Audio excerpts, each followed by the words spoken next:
We be live. Hi everyone. How are you doing? Send me some questions. Some good questions. Don't send me stupid questions. And yes, there are such things as stupid questions. Yeah. And in fact, the question, is there such thing as stupid question? It by itself is a stupid question. Okay. So I'm going to be extremely judgmental. If you ask me a stupid question. I'm kidding. I love you guys. Hi guys, how's everyone? How's everyone doing? I do want to mention to you guys that I have been getting a lot of heavy criticism on the Persian channel because of some of my views. So I'm looking forward to tackling all of that. Oh, hey, I see Music Guy here. I see Qasim here. I see Ghostbunny here. Hi, Ghostbunny. I see Al-Uza Akbar, one of the daughters of Allah is here. Always a pleasure. Always a pleasure. Oh, look at this question. Are you atheist? Yes. All right, there we go. Qasim saying. What was last belief or thought that you have changed? What was that? When was that? I mean, does it have to be something serious or something small as well? I have changed my mind on whether or not I need some supplements, but I don't think that's interesting to you guys. You guys talking about something serious, right? I mean, it's mostly health related. The things that I've changed my mind on. But are you talking political, religious, worldview? Be more specific. Anything? Well, anything is just basically. I think like I'm going to add some supplements into my diet, and I think they were useless. I thought like if I'm eating a lot of things, I'm going to be covered on almost everything my body could possibly need. But recently I changed my mind. I'm like, maybe I need a little bit of this and a little bit of that. That is really hard to get from food. So that's something I changed my mind. But I've been looking at more and more research and yeah.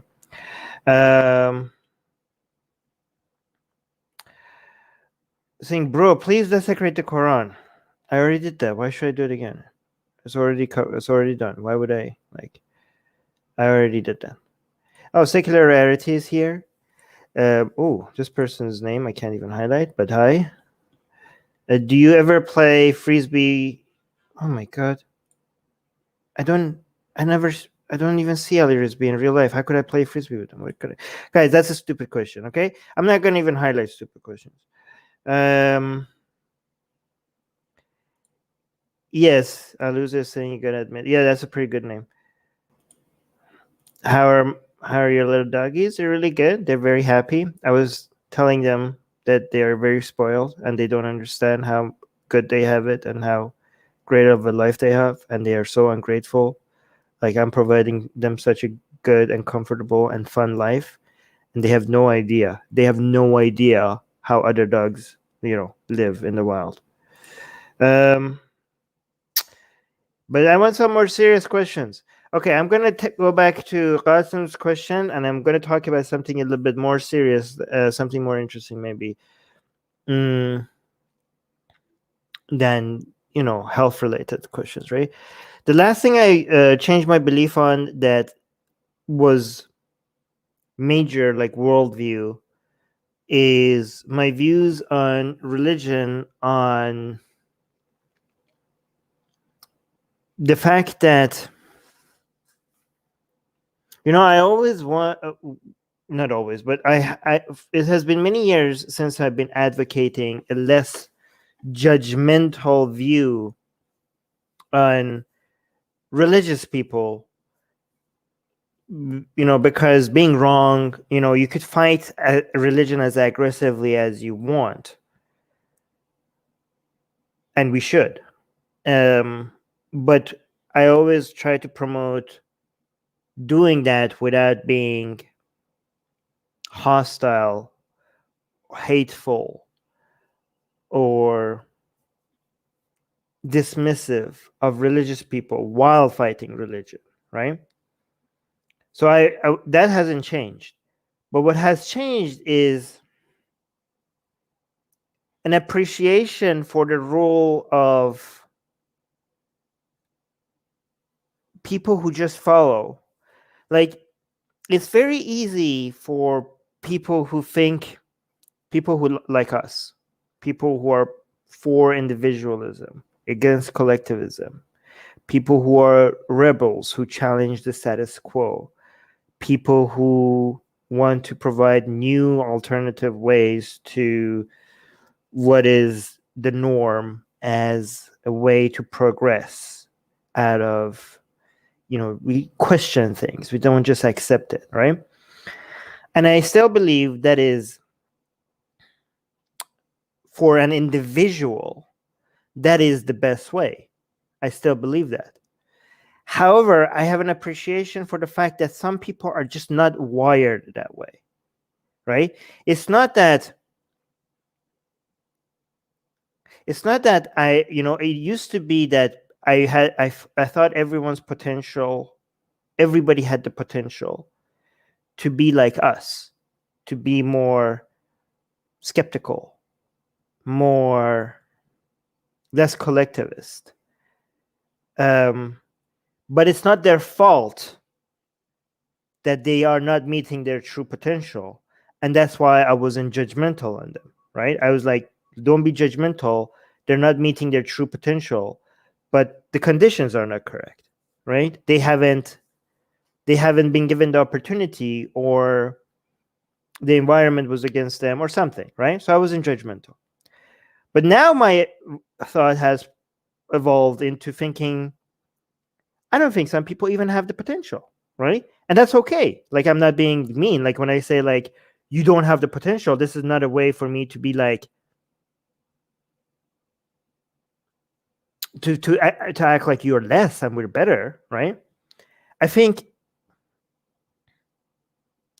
think as an individual, questioning things, examining things, trying to push for progress in your personal life and in society, that's the best way of living. But at the same time, if everybody was like us, society will collapse. Like, if people, like the systems and the institutions that are in place, right? I will still challenge them, but I think that humans as a species have evolved to be followers. Okay, and I'm not appealing to nature. I'm not doing the appeal to nature fallacy to be like, oh, therefore this is good. No, it's not good. I wish, like, for maybe for the sake of the tribe, that's good, but for the sake of the individual, that is not good, right?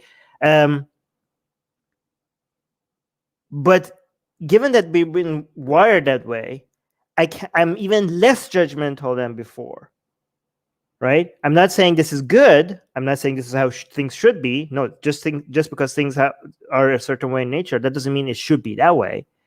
But given that most people's brains have been wired that way, I'm even less judgmental than before, right?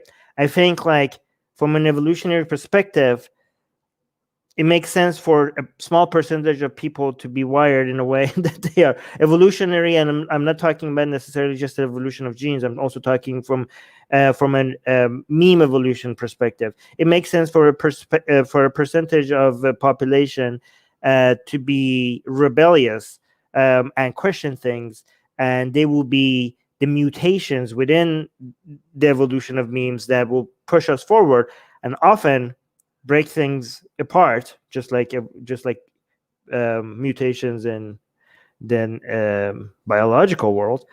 But a heavy, like, some dosage of rebellion and questioning and not accepting authority is healthy, and that's where we come in, right? And we're hoping to be not the mutation that gives you cancer.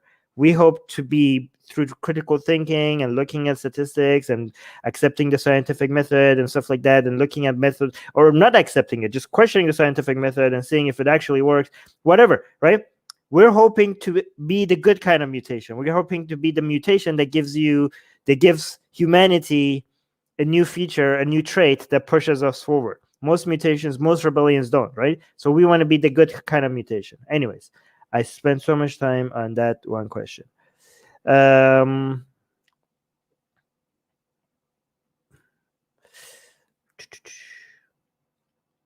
hope you guys ask them. Okay, some really good question. That was a good question.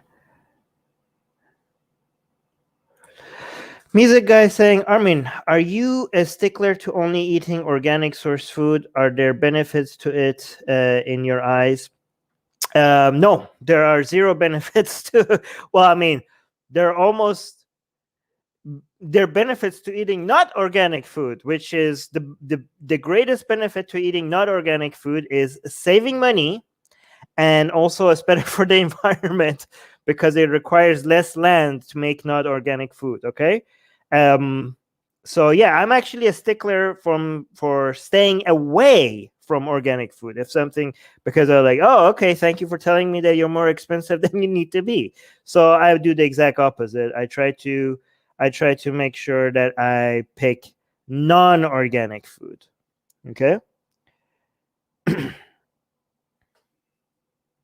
Cool. Yeah, actually there's guys, there's so many studies that shows that there's no benefits to organic food over not organic food, other than just if you hate money.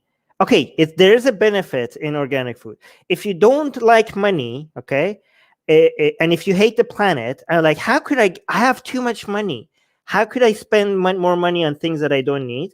Then you could buy organic food. And if you feel like this planet sucks, how could I make more land? Spend more land on making the same food. How could I get waste more land to make the same amount of food? Like, just screw it, just screw the planet, right? So like, if you hate the planet and if you hate money, organic food is right for you. Okay, let me go to next.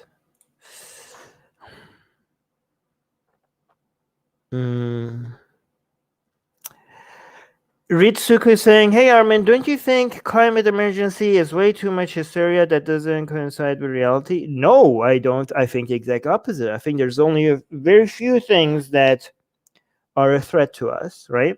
I honestly think like we will figure this out, right? I think like technology and stuff eventually will get us to a place where we will be able to produce energy very clean and get food out of very little resources and clean water. Like, you guys saw what happened in the recent like whole pandemic and stuff. I'm not gonna mention it that much, but you saw how fast the environment got so much cleaner and the water got clean. And I think once we switch to alternative source of energy, all of this is going to be solved. Okay. However, does that mean that I think that this is hysteria? No, because I think that there are only few things that could really screw us over. Like, I think most of the things that people think is going to end us, it's not going to end us. But even if there is the things that can really, and I don't think this is going to end us ever, but I think it could really hurt humanity. The things that could really damage us, even if they have a small chance of doing that, because the consequences of ignoring it is so much, you better just like do whatever you need to do to like, I hope, I hope there is history. I hope that we are overreacting. Okay. I think climate emergency, the consequences of us overreacting to climate emergency is much smaller than the consequences of us underreacting. Do you know what I mean? Like, let's say that this is the level of reaction. Like, let's say like this is the level of threat that climate emergency is. Okay. If we think it's this much of a threat and actually it was lower, the harm from that is less than if the threat was lower, but that we thought the threat is lower than it actually is, right? So if the threat is here and we treat it like it's here, then the price that we're going to pay is going to be so much more than the threat is if the threat is here and we are treating it like it's here. Okay. So if it's not too much hysteria, I hope that we are overreacting rather than underreacting. Okay. Because it's really hard to get it just right. Okay. because you can't predict things accurately, right? There's too many external factors, right? So we're more likely either underreacting or overreacting. Okay, it's almost impossible that we're getting it just right. Okay, so between underreacting and overreacting, I hope that we're overreacting, because if we're underreacting, then we're gonna there's gonna be a price to pay. Okay, so you should want overreaction to that. Okay, let's go to the next one. Hold on, let me see. Okay. Secular Rarity saying, do you think the US, Iran will rejoin the nuclear deal after the elections in both countries? All right, so it's okay. At some point they have, it seems like they have to. Okay, so but it just, I can't just see how. There's some red lines that both sides have right now. I'm not gonna go into much detail. We're gonna eventually, like, we're gonna go into more details on the Secular Jihadist YouTube channel. So subscribe to the Secular Jihadist YouTube channel, because there we might go into the details, right? But just for me to give you the gist of it, there's these competing things in my mind, right? Because first of all, I was right about something. They said that it's gonna happen in the next talks, and I'm like, I don't see how it possibly could happen in the next talks, and it didn't. Like, everybody was so optimistic. I was like, how are they gonna manage to do it? There's so many red lines on both sides that they're not gonna cross, and with the red lines on both sides, how is it possible that there's going to be a deal? And it wasn't. And the next round came in, and they're like, oh, we're almost done. We're going to make it happen. And it didn't happen, right? Again, and it keeps telling us, like, this round, we're going to make it happen. I'm like, okay, how? So there's two contradictory views in my head right now, and I don't know how to settle it, right? One view is that, Biden's administration has promised that they are going to have a deal. Okay. And given how certain they are about it, I think, like, okay, then you're going to have a deal. Like, they're not going to just not have a deal, right? Like, how that's just it's hard for me to imagine there not being a deal. Okay. Given the things that happen, right? But it's also hard for me to imagine how is this deal possible, because Khamenei himself, like the voice of God in Iran, has introduced some red lines that needs to, that if United States crosses, the deal will not go through. And United States wants to cross those lines. Biden has made it clear that we have to cross those lines to make this deal happen. And also the same thing, like, Biden administration wants certain things from Iran for this deal to happen, and Khamenei had made it clear that we're not going to do that. And they both have been very clear. And again, from the Iranian side, Khamenei, like, just saying that is like, okay, this is it. Like, everybody, like, we can't undo what Khamenei has said. Like, how are we going to reinterpret what he said? Like, there are certain things that both sides have made it very clear that they're not going to budge. So how this deal, and there's certain things that Khamenei wants from the Biden administration. The Biden administration doesn't even have the power to give. Like, it's Congress that has to give that. The presidency cannot even give that, right? So looking at that, I'm like, okay, how is this still going to go through? I can't imagine how this is going to go through. So I don't know how to reconcile these contradictory views in my head. At one side, I have this belief that this deal eventually has to go through based on what Biden administration has said. And on the other side, I can't see how it's possible for it to go through unless somebody backs down. And who's going to back down? I don't know, right? So it's really weird right now. I'm just, like, following it very closely and trying to see who's going to eventually budge, which is, yeah, amazing. Yeah, I don't know. I'm looking forward to seeing. Yeah, Secular Rarity is saying, thank you. My head was kind of going round and round like that too. And this deal seems like difficult is an understatement. Yeah.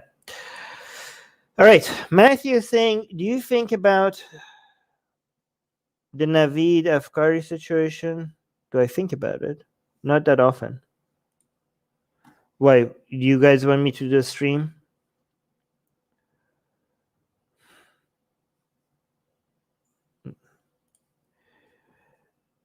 Your opinion on the semiconductor chip race between China and the US. Taiwan has produced the smallest chip with a feature size of 5 nanometers. China has only produced 14 nanometers, the US only 10 nanometers. I don't know much about this. I just know that these things require rare metals, right?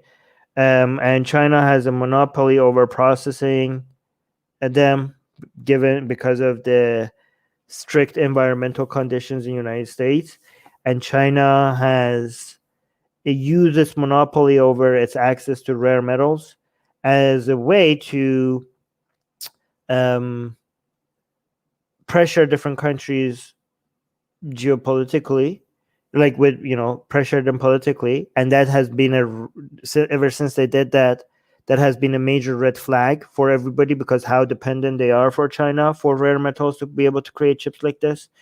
And now everybody's like, okay, we need to like reduce our dependency from China, which is really difficult to do because almost every other country has, the developed world has like some environmental regulation that makes it difficult for them to be able to process these the way China does.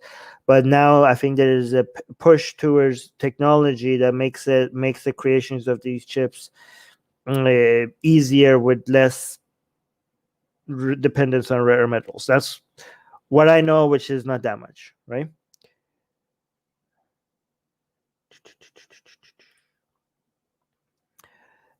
God009 LS is saying, bro, I'm ex-Sikh atheist from Punjab state of India. I love the fact that you're saying ex-Sikh. We need more of that, right? And it says punishment for blasphemy is death here, please. Punishment for blasphemy is death here, please. Blaspheme against Sikhism is really need that. I really need that. Okay, God009 LS, we already have made blasphemous art for on Sikhism. So if you want to go see that, just go to blasphemousart.com. We have produced blasphemous art against Sikhism, and it's beautiful and it's glorious. Go check it out. Hi, Murtad. Oh, Idris is here. Idris is saying, during the Great Invasion, rich Romans would pretend to be barbarian. Oh, the Great Invasion. Okay. You're talking about fall of Rome? Rich Romans would pretend to be barbarian to maintain status and avoid taxes. Do you think Islam is in the beginning enabled Arab rulers to avoid PP? I don't know what this means. Do you think Islam in the beginning enabled Arabs to avoid PB? What is PB? I'm trying to understand this question. I don't know. Idris, can you post this question again? With more, I don't understand it. Sorry. YouTube account. Wow, very creative name. Saying, do you support putting suicidal people in mental wards, even though many are abused there? Well, not if they're being abused there. I mean, okay, here's the thing. I'm not a mental health professional, so my understanding of how to treat suicidal people and what's the best thing for them is very limited. And even if I had some ideas, I would be giving a million disclaimers for my lack of expertise before I would give that opinion. But I don't even have an opinion because I haven't looked into this, so I don't know what's the best thing for them. Sorry. Edris is saying, as religion and clothes would be more visible as differentiating factor than race. I don't know what this is. Do you think that's the origin of jizya? No, the origin of jizya is directly, it comes from the Quran. I'm not trying to understand this question. Okay, Idris, if you want to post this question again, maybe in this way that I understand it. Yeah, Idris, can you see if you could ask this question again in a more problem? Okay, so this is a two-part question. During the Great Invasion, rich Romans would pretend to be barbarians to maintain status and avoid taxes. Do you think Islam is in the beginning enabled Arab rulers to avoid the problem, as religion clothes would be more visible as a differentiating factor than race? Okay, so I'll tell you what I know. Okay, what I know is that there was a there's certain things in Islam that was contradictory when it comes to the interest of the the rulers at the beginning of Islamic history. Okay, and one was that Islam was supposed to celebrate people converting to Islam, and at the same time, a lot of there was the money that came from jizya, and for people who don't know, jizya is like the tax that non-Muslim had to pay, was very lucrative. Like the people who were in power wanted to be able to tax people, non-Muslims, because non-Muslims had to pay extra taxes, right? But then when Arabs were ruling over many lands that were not Arab,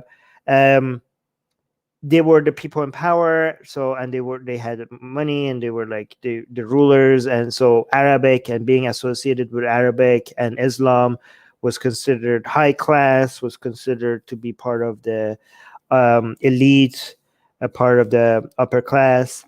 So there were many motivations to convert to Islam and Arabize things, and Arab became the language of science and the language of communication and the language of trade.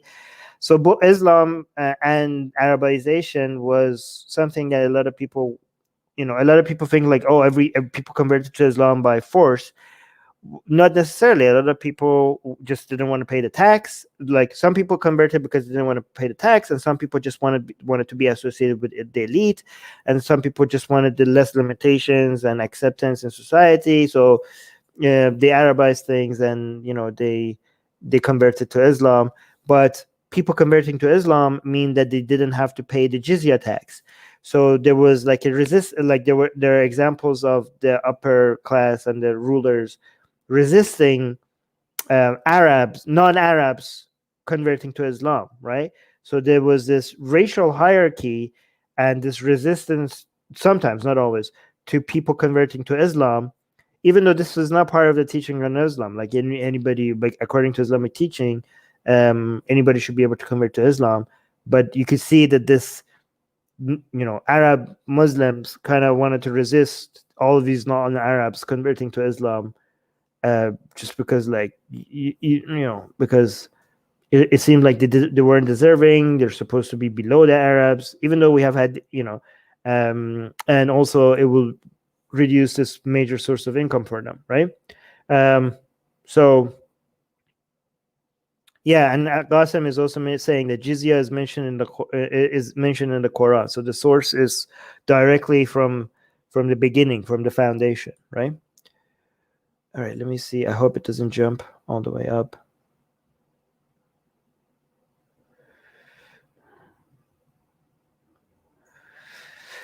Qasim is saying, what's the book under Memento Mori with Iran on it? Oh, it's just a guide to Iran.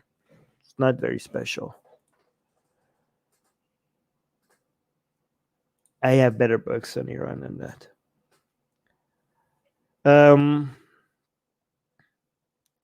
Music Guy 20 saying, after the merge of humans, robotics, AI, do you think some humans will want to stay in their original form in which we are today? And nature reserve might have to be constructed for them. Yeah, okay, so I don't think we're going to be like, yes. So I think once we become silicon based, there are going to be certain people that would like to remain left behind, and I think it's going to be very easy to provide them that, right? And I think at that point, even remaining in this physical carbon-based life, life for them is not going to be as good as the people that decide to say okay to getting uploaded and living in a virtual world. It's not going to be as good as that, but it's definitely going to be a lot better than carbon-based human life right now, right? There's going to be a lot less humans living in their carbon bodies, and there's going to be plenty of resources, and there's going to be so much room, so much comfort. I mean, even though they do not, there's going to be some of them that might not want to be uploaded, but they still have enhancements on their body. Some of them who want to be completely pure and not based on anything attached to them or anything enhancing their brain.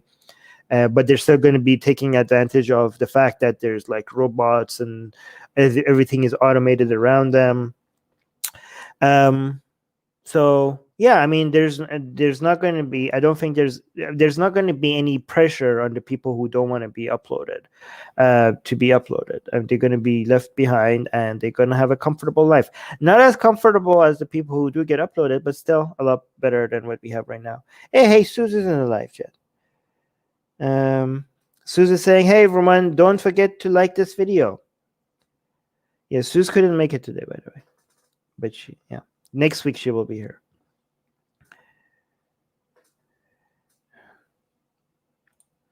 YouTube account saying, because you are my body, my choice, do you believe that someone that is mentally ill should have the right to die after 30-day wait with shelter and hygiene and 1 week of mandatory therapy? Okay, so I can only judge on people who are not mentally ill, if they want to, if their right to die, I think should be respected if they're not happy with their life. Okay. With regards to the people who are mentally ill, I don't know what the answer to that is. Okay. If somebody is not mentally ill and they wish to die, I think that right has to be respected. You know, they should be able to die with dignity, and that should be provided to them as an option, right?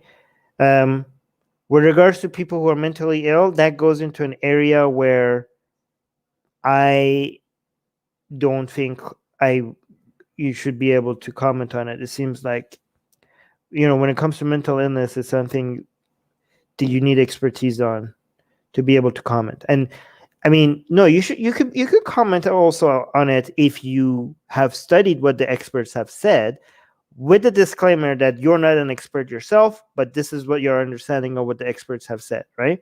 But I haven't looked into that. If I had looked into it, I would tell you that this is what experts say, with the disclaimer that my understanding could be wrong because I myself am not an expert. If I had looked into it, this is what I would say. But I haven't even looked into it, so I can't even say that, right? Qasim saying, Mohsen, Ejade, yes, I saw, is Iran's new chief judge after Raisi left his position. Any idea about him? Do you know him at all?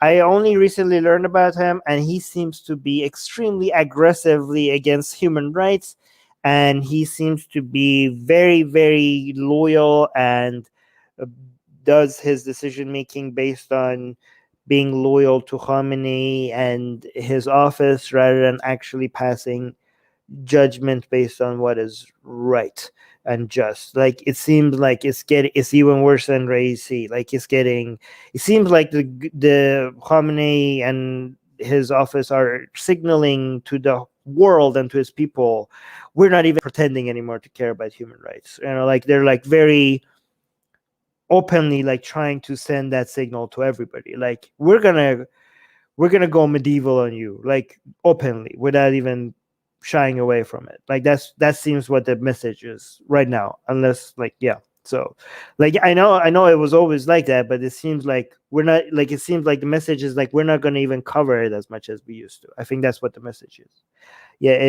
AGI, yeah, I keep hearing, yeah, Mohsen AGI, yeah. Let me see. I don't know that person, so I'm not gonna highlight it.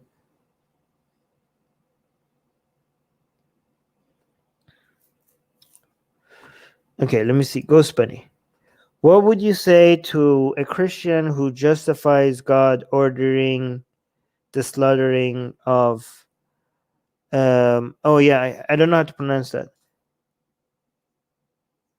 Children's and infants. Yeah, that was in the Old Testament. There were multiple excuses for genocide in Old Testament, and it included children, women, and livestock, and even plants sometimes, right?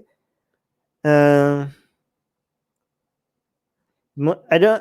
The justifications for that I've seen being that was for that place at that time. What are the justifications? I don't know how to respond to this question, Guspani, because, like, how do you? What do they say? What is their argument? I know there's no good argument, but my response to it would depend on what type of justification they use. How do you pronounce that thing?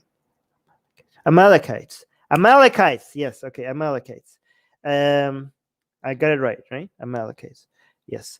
Yeah, I don't know. I mean, it's hard for me to. Sometimes I'm just like, when people say, if the argument is like that was just for that time, I will basically follow up with certain questions. I'm like, okay, so was it okay back then? Like you're saying, it's not a ruling for all time. So you're admitting that murdering, the commandment by God of murdering children was okay just that time. Not always, but just then. Like you're admitting that. And then they would go with. Then I would also highlight the fact that this God that you believe that ordered that is the same, according to your ideology, is Jesus, right?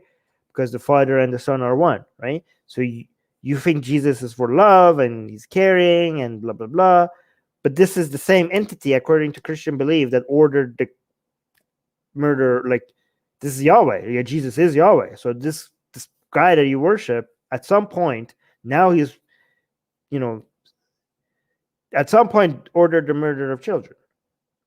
This guy is Jesus, right? And another thing I would ask is, if they go with the argument of like, there must have been a good reason for it. We are beyond this understanding of why that's good. Why, it's just God's works in mysterious ways kind of argument, right? Then I would ask, like, well, if it's beyond our understanding why this is good, then how do you know God is good, right? Because then God might be evil. And if they say, no, it's not, God might not be evil, God is not evil, then I'll ask them, like, but you just said it's beyond our understanding. If it's beyond your understanding, then you don't have the capacity to determine whether God is good or evil.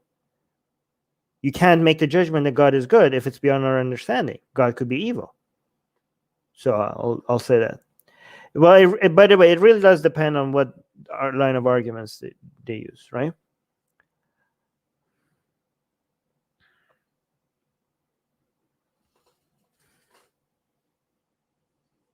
Okay, questions.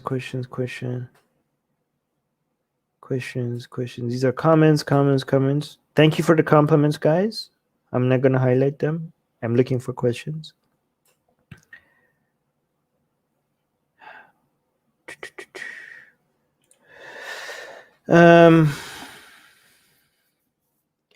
What do you think about gay people? How do you consider yourself? I don't think about gay people. Maybe because I'm not gay. Well, I mean, I only think about gay people when the only time I think about gay people is when their rights are being violated. But other than that, I don't think about gay people the same way I don't think about people with blue eyes, unless their rights were being violated, or people with long hair. Like I want a world where being gay would be the same as significant as somebody who, I don't know, prefers fish over steak or something like that, right? So I don't think it's important. The only reason why it's important, the only people who make it important are people who are violating their rights. And I think I would be thinking more about gay people if I was gay. Like I would be thinking, my mind would be thinking about gay people even at times where their rights were not being violated. If I was still thinking about them, if I had other reasons to think about them, I would be gay or bi, which I'm not. Yeah. I think maybe if I was bi, life would be more interesting, but I'm very extremely painfully straight. Okay, Secular Rarity saying, will you and Susanna be breaking down more ancient mythology in the future? I really enjoy those streams. Yes. In a more technical, I'm educating myself on certain things, and I'm going to maybe do streams sometimes that goes into very specific things about ancient mythology, not just covering the story, right? Like I was studying philosophy, and the way Olympianism was being discussed made my mind was just whoosh. And I'm like, more of this. Where can I get more of this? Like it was beyond just like, oh, Zeus did this and this. The nature of the ideas and how it influenced societies and comparing it with other religion. I want more of that. Like just give it to me, right? So, God damn, I'm so addicted to this. So like, why is there not more of? Yeah. So I want to. As I learn more, I want the things that fascinate me. I want to come here and share it with you guys. Sometimes instead of dedicating a stream to it, I might just do a Q&A, and then at the beginning of the Q&A, I'll just share with you guys something interesting that I read or discovered, and then go to the Q&A. So I might do that. This is so much fun, by the way. I like hanging out here and talking to you guys.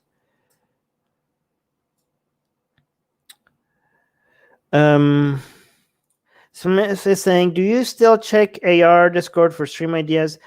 Suze, I think, does. And she comes up with, she has a major influence on the things that we do on AR. So it might impact her, and then it impacts me that way. Where did it go? Oh, thank you, Ghostbunny. I saw that late. Oh, here. Where's Susanna? When will your AR channel be restored? If it's not restored, will you be starting Atheist Republic 2.0 on YouTube? I think the strike will be there until September, but we should be able to stream again in 1 or 2 days. We don't need Atheist Republic 2.0. We're in many places. Okay, guys, so the channels that you need to follow to be able to follow our work is Atheist Republic, Secular Jihadists, this Armin Navabi channel, and Ideas on Bucks. We're going to work on that as well, just to make sure that we're in enough places for you guys to have access to us. But most importantly, the most important place of all is, you guys know it, the newsletter, okay? Even if we get wiped completely from every social media platform, as long as you guys are on the newsletter, we will be able to send you guys the most important things, okay? So make sure you are on the newsletter. And if we ever have a new channel or on a different platform or something, if you're on the newsletter, you will be able to have access. And we give you so many free gifts on the newsletter, right? We send you Blasphemous Art that you don't get other places, and you get my book for free. So we are basically giving you certain, that's enough motivations for you to go get on the newsletter. So if you're not on the newsletter, link in the description, get there.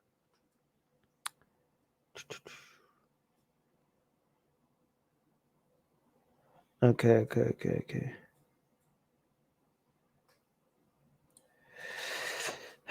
Mate, when do you think humans will be succeeded by superhumans and higher beings with 6, 7, 8 senses? We humans evolved from apes. No, we didn't. We and apes evolved from something else. We're cousins. They're not our ancestors. Which species will evolve from us humans? Okay, there's not going to be which species. Guys, evolution in the natural evolution in human race has stopped. I don't know if you've noticed. I think Ritsuku, you didn't get the memo. We're not dying. We're not being naturally selected. So we're not dying from in nature from anything, right? Like most, we can reproduce before death, right? Most humans are capable of reproducing before death. So evolution has stopped, okay? Among humans, at least. Natural evolution. The evolution that we're talking about is artificial evolution. And it's not even evolution because it's not selecting for genes. It's just like hands-on improvements on mind and body. We're, this is transhumanism. This is not. I mean, it will technically be a new species, maybe. I don't know when will we stop being human. At some point, we're going to change so much that we're not going to be human. We're going to be human plus. We're going to be better than human. What species is that going to be? I don't know. Human plus? That's the name that people are using right now. But yeah, but the evolution that you have to look forward to is completely different from natural evolution. It's hands-on artificial evolution. Natural evolution from the human race has stopped. Oh, say, Ritsuko is saying, I wasn't talking about today or tomorrow. I was talking about 1 million or 2 million years later. I admit to having made a mistake on human evolution from apes, and I retract. Okay. Well, 1 million. If you're talking about 1 million or 2 years from now, we're not going to even be a species because we're not even going to be animal. We're not going to even be an animal. It doesn't make sense to refer to us as species. I think like by then, way before then, we are going to be completely independent from a carbon-based body. It wouldn't even make sense to refer to us as a species or even as an animal. Right? So talking about species at that point is, irrelevant. Does that make sense?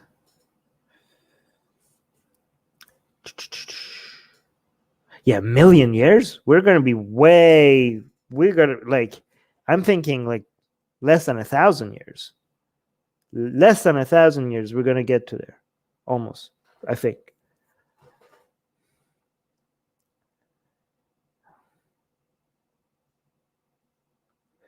YouTube, I kept saying, isn't saying that you need to be an expert to say what experts are saying for the right to die and appeal to authority fallacy. No, because appeal to authority fallacy would be to say, this is what experts are saying, therefore it must be true. Okay? That would be appeal to authority. Okay? Experts saying something and saying that it's more likely to be true because these are people with the knowledge of the situation are saying, okay, you're applying Occam's razor while leaving room for the possibility of the experts are being wrong. Okay, we don't have enough resources and time to know everything. So at some times we do have to appeal to authority. Not all appeal to authority is fallacious. Okay, in fact, if you do not appeal to experts, then you're being an anti-intellectual. It makes sense. It completely makes sense for us to appeal to experts. The appeal to authority fallacy is when you conclude that something must be correct just because the expert said so. Okay, that is the appeal. That's the appeal to authority fallacy. Or especially if you just say one specific expert says so while ignoring other experts. Okay, that's also could be an appeal to authority fallacy, right? But if you say more experts believe, I don't have enough time and resources to get a degree and do research on this specific thing myself, so I'm going to say, given that experts have come to this conclusion, it's much more likely that this conclusion is correct than other opinions, while I'm also leaving room for the experts being wrong, right? if experts are obviously wrong on things, or else science would never improve, because it's when you say like 4 experts, let's say, I agree with them something and one of them disagrees, right? It's very based on Occam's razor. It completely makes sense for you to say, given that 4 experts say this and one of them disagrees, it's more likely that what the 4 experts are saying, the 4 qualified experts are saying, it's more likely to be true than when that one other guy is saying. However, there are times where that one, the reason why scientific knowledge keeps growing is because that one there are times that one expert is challenging everyone else and introducing something that is new, and that's how things grow. So that there are times that one expert is right, and the other ones are wrong. So that's why you're not, when you apply Occam's razor to coming up with conclusions, you're not married to your position, but you could be excused for sticking with the belief that what these experts are saying is currently correct, and be willing to change that position once it's proven otherwise, right? We have to be practical. We're not talking about binary, true, false, 100% guaranteed, this is my belief, revelation from God kind of perspective, right?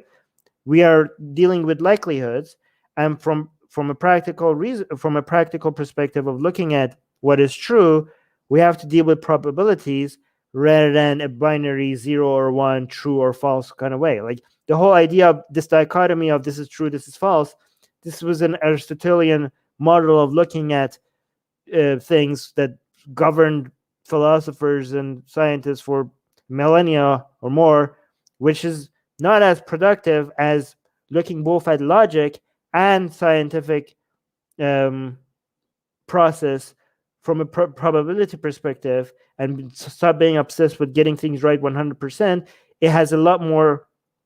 It has a lot more utility if you just go with things that are probably true rather than whether they're 100% true, right? An appeal to experts is a very useful method of applying the Occam's razor on deciding what's true and what's not. Okay, you are going to be wrong sometimes when you appeal to experts, but you are more likely to be correct, because if you just wanted to go figure out everything yourself, you would exhaust yourself, and you would need like a million lifetimes to be able to do so. You have no choice but to be practical about these things. Ghostbunny saying, the slaughtering of women, children, and infants and livestock is the same verse. They justify it by saying they were pure evil. I don't even know how to respond to somebody who says children were pure evil. Yeah, I don't even know. Livestock were pure evil? Pure evil donkeys? Wait, yeah, oh, wow. That's actually, there needs to be a movie about that. Yeah, I don't even have to respond. I've just asked them. So you're saying the children were, I've just asked them. Like you're telling me that the donkeys and the children were pure evil. I would ask them that. See what happens after.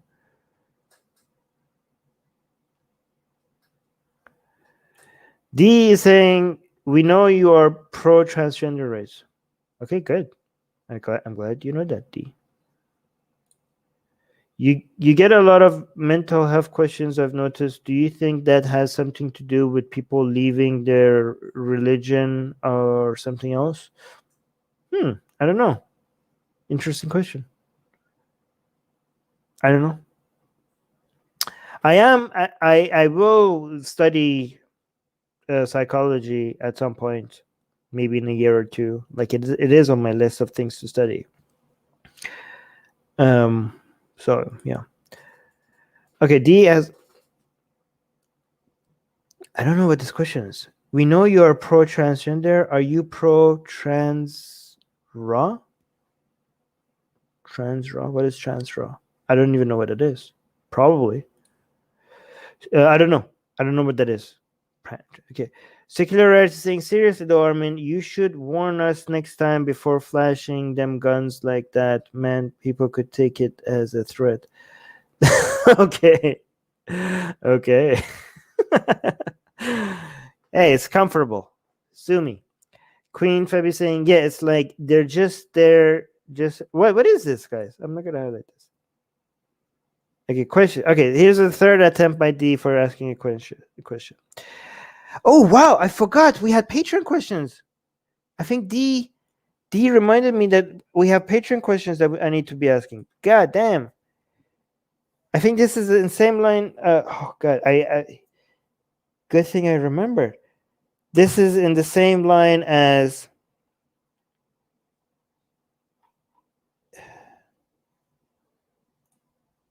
okay. So Ian is asking the same question on Patreon. No, Anne Marigo was asking the same question. So let me actually ask some this Patreon question along with D.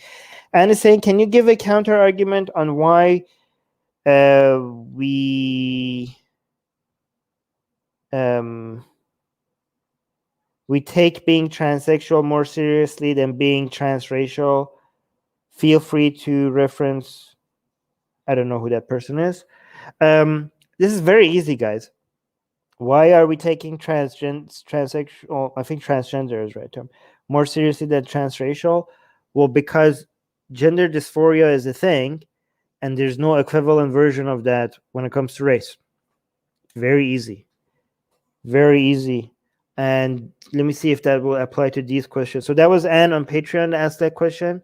Guys, if you're a patron, you are able to ask your questions before the stream, and if you can't be here live with us, so we make that available to our patrons to be able to ask their questions ahead of time. Link to our Patreon in the description. And D is asking a similar question, saying, "Do you have to support? Are you also pro transracial?" I don't think being transracial is a thing. I think being transgender is a thing. Transracial is just the made up stuff. That's my understanding. It could be wrong. If it is a thing, then I would be okay to see what the experts and mental health professionals have to say about that, right? I would have to see what they have to say about that. But being transracial is not a thing. It's not something that needs a solution. Gender dysphoria is a real thing, and the people who are experiencing that need a solution to it. And one of those solutions is, becoming transgender, right? I think I don't know if there are other solutions. I'm not an expert, but that's a solution to gender dysphoria. I don't think there's any equivalent of that when it comes to any mental issues, when it comes to race stuff, right? So it's not an issue. It's not an issue. I mean, there are some people who say they are experiencing that. I think they have other issues that is not comparable to gender dysphoria. Right? The people who are saying that they are transracial, what they're dealing with is not comparable to the very commonly known, studied, and recognized thing that we call gender dysphoria. Do you guys get what I'm saying? It's not comparable. They are dealing with something else that I don't even know how to describe. Okay.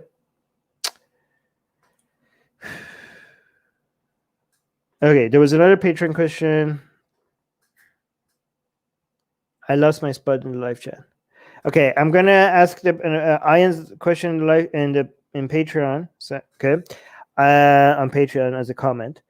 Ian is saying, if atheism means lack of belief in God or any supernatural entity, then why do you add extra agnostic to it, like agnostic atheist? By doing this, you're making the definition of atheism seem like a preposition, which is non-belief in God, which is not at all the case. Yeah, I think the position of agnostic is illogical, because when a theist claims God exists and presents you the evidence, you have two options: either you accept it or reject it. I don't see the option I don't know a satisfactory answer to the question. I personally don't like agnostic atheists. It's like Shia Muslim. So, Ian, I think you don't understand what an atheist means then, because the definition of atheist being a lack of belief in God includes the people who make the claim that they know the positive claim of there not being a God, right? Including a deistic God. So the term agnostic atheist makes absolute sense to use because of the possibility of the existence of the people who are Gnostic atheists, right? So if you say I lack a belief in God, that includes two groups of people who lack belief in God but are not making the positive claim that there is no God, and it also includes the people who lack a belief in God but are making the positive claim that there is no God. And that's why the term agnostic atheist makes absolute sense for it to exist, because it's referring to the former, right? And the term Gnostic atheist is referring to the latter. That was easy. All right, guys, I lost my place in the live chat. I think Susanna asked a question. I wanted to get to that. Susie, where did you ask your question again? Oh, here, found it. What are your thoughts on the T group taking so many districts in T group, the radicals, I think we can say Taliban taking so many districts in Afghanistan so quickly since Biden's withdrawal announcement. All right, so the defense by the Afghanistan's government right now is that these are strategic withdrawals. These are not important places. Don't panic. It's okay. We're going to get it back. But people be panicking right now. People are panicking. People are like, yeah, no, like people are arming themselves right now in Afghanistan. Like civilians are saying like, we're scared. We're going to, okay. So I don't know what's going to happen. It's possible that it's going to be very, very, very, very, very bad. And it's possible that Taliban is just going to chill a little bit at the beginning, but the consensus seemed to be right now that they are going to just dominate. And like the people are like, oh, the current government has to negotiate with Taliban. A lot of people are like, oh, there's not going to be any negotiation. They have the upper hand. And as soon as the whole US is completely gone, why would Taliban even negotiate with people who are not going to be able to resist them? I was watching even the people who are arming themselves, like there were groups of people who are like arming themselves ready for Taliban, and there were like soldiers and police people getting ready for Taliban coming and taking over once the US leaves. And women rights advocates, they're just panicking. They're like, we're going to go back 20 years really fast. Everybody's panicking, and the government is like, chill. And people like, do not tell us to chill. This is like really scary. And I was listening to some people saying that some people who are getting ready and arming themselves because they think that the government forces are definitely not going to be able to push back on Taliban. What the people who are arming themselves were saying while working, and the government is like the local government officials, whether they're police or soldiers or stuff, they're like, yes, please. Like they were cooperating with the civilians who were arming themselves because they themselves know that they need all the help they can get. But they were sending a message to Taliban while getting prepared for all of that. And they were saying that, when Taliban comes and takes over this place, please be peaceful. So like, okay, they're not even saying that they're not going to come take over. Like they're like, we're arming ourselves, but when Taliban comes, they know that they're not going to be able to fight them to take over. They just like take over here peacefully when our turn comes, right? And like, okay, so they're not even denying the fact that it's going to be a major. Like, I don't know what's going to happen, honestly, but I mean, you can see Iran's government, for example, is already accepting Taliban as the de facto winner and treating them like they're going to be the victors over all of Afghanistan at some point. Even though it's not, even though I don't know how they're going to be able to. Yeah, I'll get into their relationships between Iran's government and Taliban later, maybe on a different stream. But women rights activists in Afghanistan are right now the ones who are panicking the most. I was listening to this women rights activist, and a reporter was asking her. She was terrified. She was like, we're gonna especially because she was not just a woman, okay? She was a woman rights activist, and this means to her, like what will happen to her, is different from what happens. What women are fearing what will happen to them going to school, the rights, them being able to work, all the rights, being able to vote, and all of that. How much hijab they have to now bring back, and all that. They're worried about all of that, but that's what the average woman might be afraid of. But a woman rights activist who worked with Americans, especially, will see this is life and death. All the people who worked with Americans are panicking right now because they are seen as traitors. And Taliban officially came out and actually said, like, oh yeah, if they do tawbah, if they like beg for forgiveness, we might forgive them. So they are already like, that means they're confirming that they are traitors. Anybody who did translations for the Americans, anybody that worked with Americans, they are like, when the Americans leave, these people, what is Taliban going to do to these people? And the United States didn't have, like, they're now trying to get a lot of them out of Afghanistan.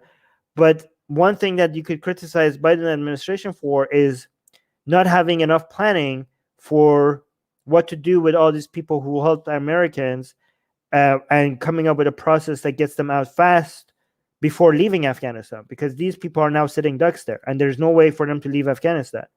And like, you're gonna, if any of them, like, none of these people should, like, United States has a history of leaving behind the people who supported them.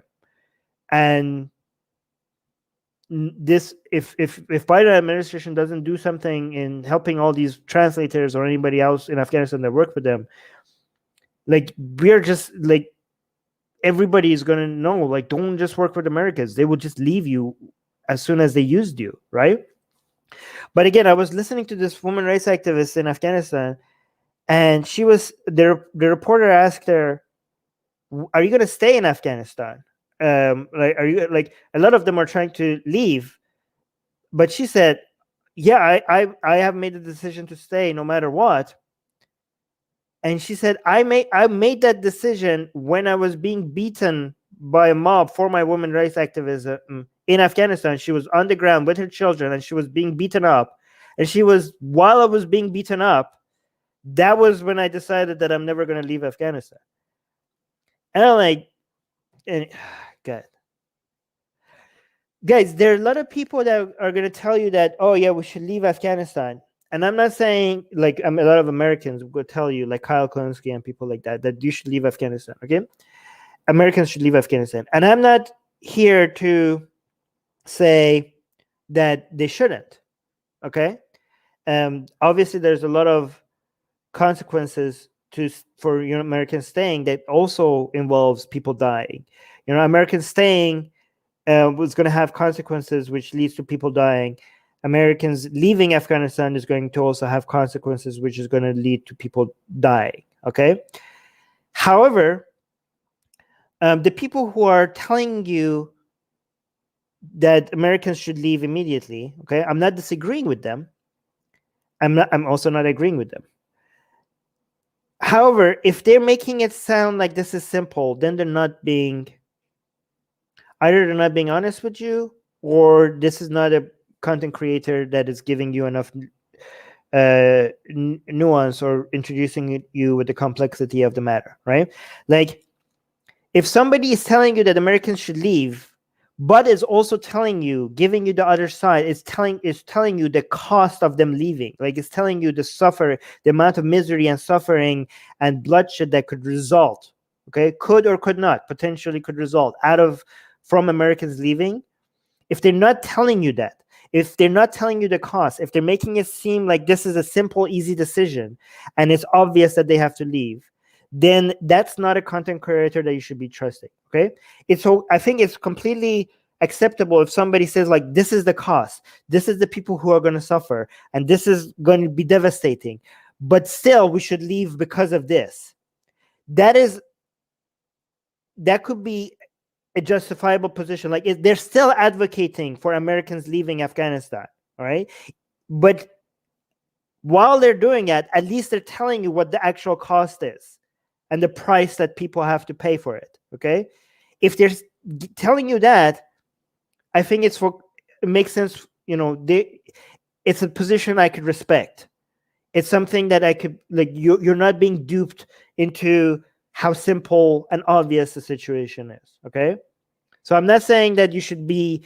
If somebody's telling you that Americans should leave, they're wrong, and I'm not saying that if somebody say Americans should stay, they're wrong. I'm just saying whatever the position of somebody is, I hope they are treating this with the nuance and complexity and the cost that is going to be.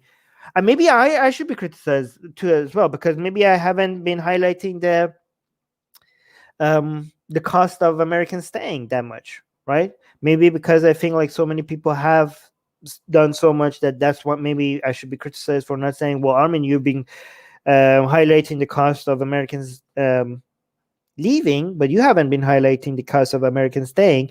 Maybe because I wrongfully assume that that's obvious to most people, because most people just believe that, say that. So maybe I should also take my own criticism and highlight the fact that Americans staying there has been devastating economically to Americans.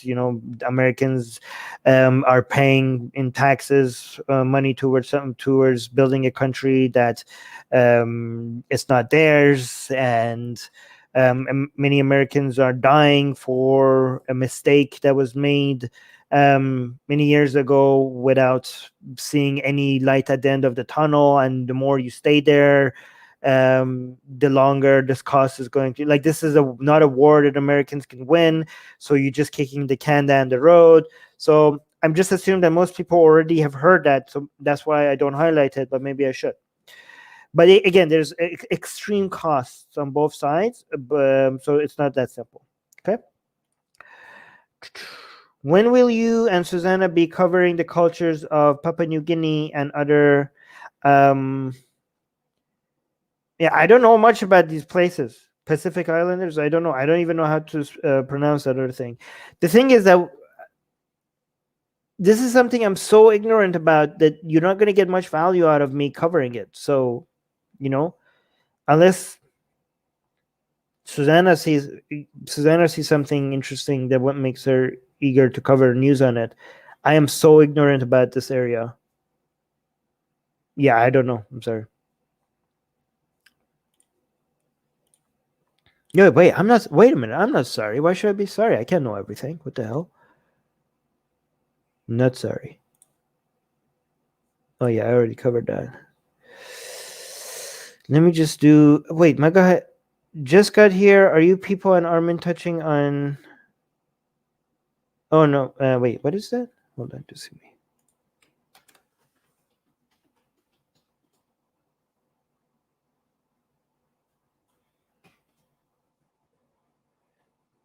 No, we're not talking about that.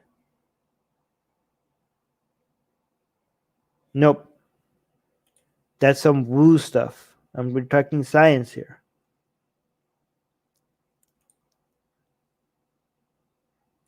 Oh, there we go. I was thinking about superhumans, human plus, having powers like changing appearances, teleporting, traveling at the speed of light, flying in the air, an IQ range in the several thousands, etc. Guys, we don't need teleporting. We wouldn't need teleporting. This physical world is just going to be a world that we feed from for the minerals or whatever is going to need for the processors to keep up. Why would we need to go from one place to another? We just need sensors. I mean, everything that we're just going to have like processors that will basically process our thinking and our minds, and everything else in the physical world would just be extensions of our sensory organs, like that we get to see things in the physical world. I'm not going to refer to it as the real world, because the virtual world is as real as this other physical. Well, I mean, the virtual world is also physical. I mean, it's electric, but the non-virtual world is as real as the virtual world, right?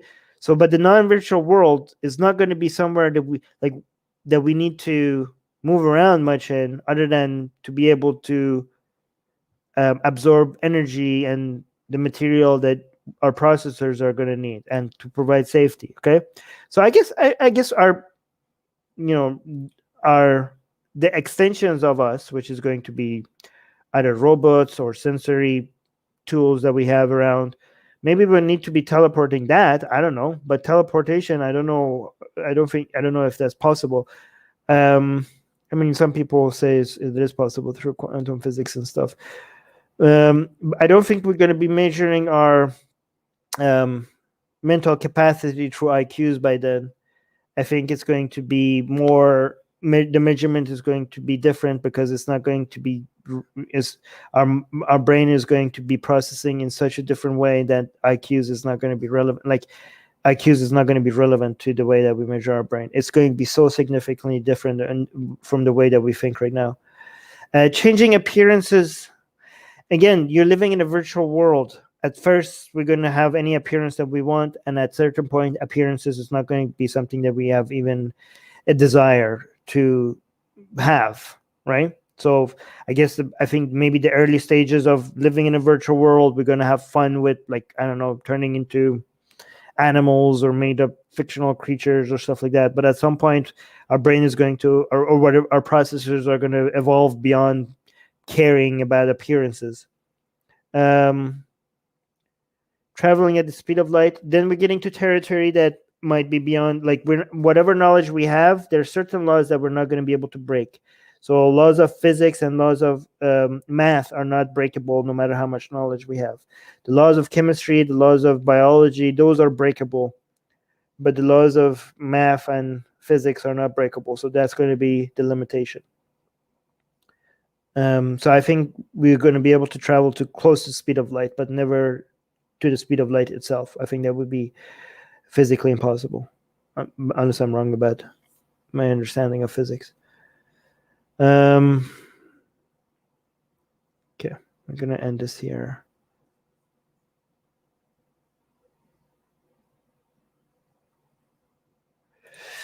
Smith is saying, do you think only people diagnosed with gender dysphoria should transition? Some trans activists say anyone can transition for any reason. Why would somebody with that gender dysphoria want to transition? I would agree with that. If you're an adult, it's your body and it's your choice. I think you should be able to transition even if you don't have gender dysphoria. Yeah, I think I agree with that. I don't see why not. I mean, I don't see why somebody would want to, but just because I don't see why they would want to doesn't mean that what they want is any of my business, right? They're an adult. It's their body. They want to make a decision for it. They seem to be making an informed decision about what they want in their life, and I think nobody should be able to stop them. I think I agree with that. Yeah, I don't see any arguments for why they shouldn't be able to do that. I don't understand this question.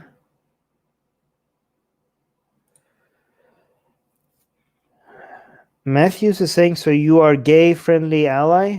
I mean, yeah, of course. Like, definitely. Like, you must be new here. Yes, the answer is yes.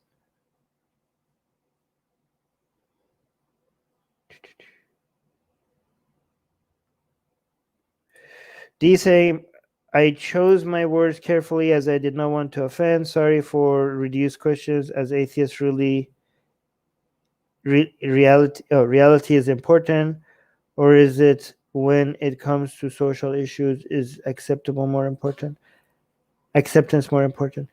I don't understand this question. As atheists, reality is important, or is it when it comes to social issues is acceptance more important? I don't understand reality. Oh, are you talking about trans issues and accepting trans people? I don't think accepting trans people is denying reality. I think there's nothing against reality to for someone to accept that someone's feelings justifies what they want for their life. I think like we're treating a lot of people are incapable of separating biological reality from the existence of certain desires. Like if somebody feels a certain gender and their biological sex does not match that, the fact that they feel that is part of reality. Like there's nothing against reality. There's no contradiction to reality here. They're like, oh, like some people may say like, oh, in reality there's only, there's sex as male and female. All right, yeah, that's part of reality. Not that many people are denying that, and there's some intersex as well. Nobody's denying that as well. But that's biology. Most people are, when it comes to biology, their sexes are either male or female. That's most people, and that's a fact of biology. And it's also a fact that a lot of people's gender identity or the way they feel doesn't match the norm associated with certain biological traits that they were born with. That's also part of reality. And the fact that they feel like that, accepting that, is not denying anything real about the world. In fact, that is accepting that social reality is accepting reality. There's no contradiction here.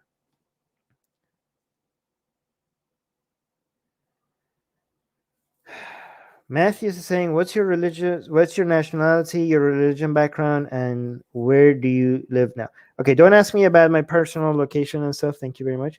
My nationality is I'm Canadian and Iranian. I have dual nationality. My religion background is I used to be Muslim and now I am an atheist.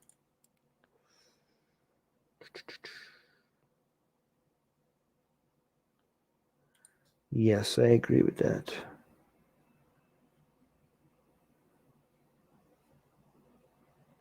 Yep, I agree with that as well. All right, I'm just going to go only member questions because I need to go now.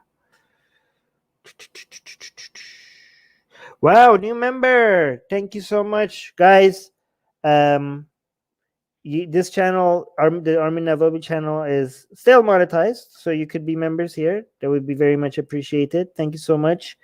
Ibn Al-Khan, thank you so much. Thank you. Very nice. Thank you. Appreciate that. Yeah, guys, if you Atheist Republic is demonetized, but super chats and membership is completely open here if you guys want to become members. Yeah, and Susanna is saying thanks for becoming a member. This is very nice. And they're saying cheers. Very nice. Oh, somebody's saying, why can't we do super chats? You can't? You should be able to. Damn, I need to go check that. We don't have super chats here? Damn. Okay. All right. I'm going to go fix that. Thank you guys for letting me know. Good stream. Thank you so much. Have a nice day. Wow, I didn't know.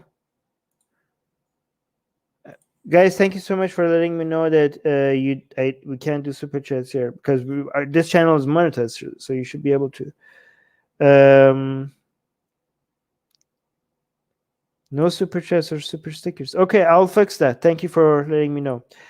Yeah, great as always. Thank you guys. Thank you.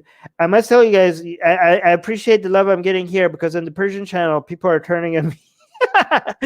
People are turning on me on the Persian channel. Everybody's aggressively against me in the live chat, so this is like very nice. All right, guys. Thank you guys, and see you guys soon. See you guys tomorrow. We're gonna have the Persian news. No, not Persian news. The Atheist Republic news with Susanna and Rivka. Coming same time tomorrow. So see you guys there. Oh, thank you guys. Yeah, and yes, Susanna is saying please like this video. Yes, like it and subscribe to our newsletter. Get our Blasphemous Art. It's beautiful. It's very sexy. It's gorgeous, and you get it for free if you subscribe to our newsletter. And you also get my book for free, Why There's No God. You get it if you subscribe to our newsletter. So check it out, and see you guys tomorrow. Bye.